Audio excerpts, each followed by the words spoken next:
Okay, ladies and gentlemen, we are back with this week's top 8 how to get up after business failure. Number 1, grow frugal. Number 2, consult professionals. Number 3, don't go back the same place. Number 4, don't look back. Next, do the research. Next, be resilient. Next, prepare. And this is very spiritual. Trust in God. You probably can make it this time around. You know, there's always a second time around. And some say that it's sweeter the second time around. If it applies in your relationship, probably it can also apply in your business. So those are the top 8 for this week. I'm still with my guest here, Angelo and Carol. Jorge. Okay. Interesting. You are both in the food business. What's the greatest challenge in food industry right now? You want to go first, guys? Go ahead. Okay. Well, for us, I mean, in terms of what we're trying to do is, it's the supply is a bit more challenging, and then right now it's you know, the demand. You know, there's a demand from a certain group of people, and they're very loyal. But of course, if we want to expand or grow it further, we have to increase that base. Right. So I mean, that's why we have help from friends in the media like you, that basically help us to really, you know, tell the people about what we're trying to do. Yeah. So for a guerrilla businesswoman like you, I'm not a guerrilla. You are, because you're hiding. A little one. So what's the greatest challenge? I think it's really keeping your clients happy. You know, like making time it's the commitment. Like as I said, I'm like dedicated to the family, but then again, I aspire to please my clients, making my patés available and creating like the challenge also is to create other variants just so that I can reach my market. Can anybody be just a business person? What do you think? If they work hard at it, if they have the commitment to do it, and if they you know, if they can be dedicated to the and job. they're willing to learn. I mean, for instance, I mean, you might not necessarily know it right now, but as long as, you know, you surround yourself with people who know and you do the necessary homework. Where do you get the education that you have as far as running a business is concerned? The education. You want to go first? Yeah, what's nice about what we're doing is pretty much me and my 3 partners in Sugar Leaf, we all who are now hands-on, by the way. Yes, exactly. So yes. You've learned your lesson. Oh yes, definitely. But what you call this? All of us pretty much worked in our own little, not little, but we worked in a corporate environment prior.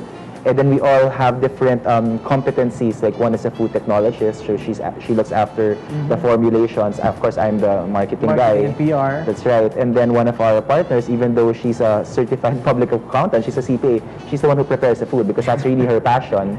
And then the other one, the husband of the food technologist, is he's into IT. So pretty much, I mean, let's say I think around with a computer and put it on social networking, which by the way, of course, is so helpful to us entrepreneurs. He's able to maximize. I think they call it search engine optimization. So he's able to really put us out there in the internet about what we're trying to do. What do you think about the internet? It's very right now. It's very easy. It's everybody has access to it, which is very good for us. Like if we want to start up something and you don't really have the right capital to have like a store, I guess with people, the market can actually reach you. Like Facebook for one. I mean, that's how I got it started, and that's how people learned about my product. Right. Your business does not require a huge capital to start with. Like, how much would I need if I would want to do that kind of home-based business? I don't think it's not much. I think your startup you have enough for your equipment, okay, and then of course your staff. Can I not just use the typical utensils in the kitchen? You can use whatever you already have, but I guess with my pate, since I do blending and sometimes I what do you call this? I blend so it helps if you have the. You have to have the right equipment, also the heavy duty ones, especially if. Like how much before I can start a pate business so I can compete with you? I don't know. Not much. Not anyone can do it. Not much. It's not about the expense. I think it's really the time. Okay, it's really the time. You may have the equipment and you don't have the time. So what's the point? Yes. That's the point. And this is a restaurant business. Yeah, that's right. And most people OFW just invest on something on restaurants. So what's the key to making it? Okay, I think the key is making your product unique. So, and then also making your establishment be identified for a certain thing. Like Carol is known for her patés. Right. We're known for our organic, healthy, delicious food. Okay. So, and being able to really communicate that consistently to your market. Okay. Thank you. So where do they get in touch with you if they need the pate? Okay, well, they can call me, they can reach me. Can I give my number? Sure. Okay, you can call me at 0917-895-5306 or my landline at 672-3432. And for Sugar Leaf? All right. We have a website. It's www.sugarleafph.com. The telephone number. Our telephone number is 385-0387, and my mobile number is 0917-8039-055. Wow, thank you so much for guesting. Really you very much as and well. the pate, not to mention. Yes, you can bring Next them time, home. the Sugar Yes, Leaf. for sure, definitely. There's a lot more things to talk Thank you about. for sharing your stories and expertise with us. This week's Negosyo Tip contributed by Rudy Sanchez.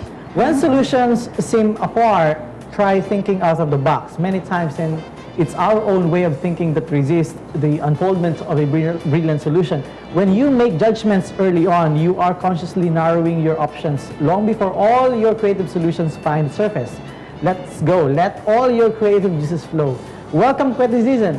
You should see your position from another's point of view to enrich your field of perception. Solutions are not available while immersed in the quagmire. Take time to step back from your present concerns. It's time to walk in the woods or to find the silence of your inner self in meditation. Inspiration will flow and solutions will come into surface.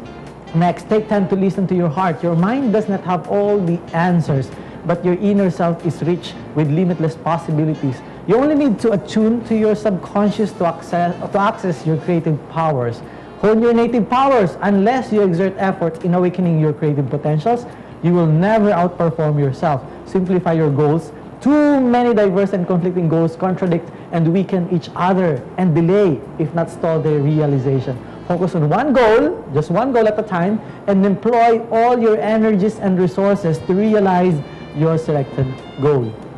Employ creative visualizations. Use the power of the mind. Every time you create a mental image of your goal, you reinforce its existence in the etheric field. Visualize your goal every day and precipitate its materialization.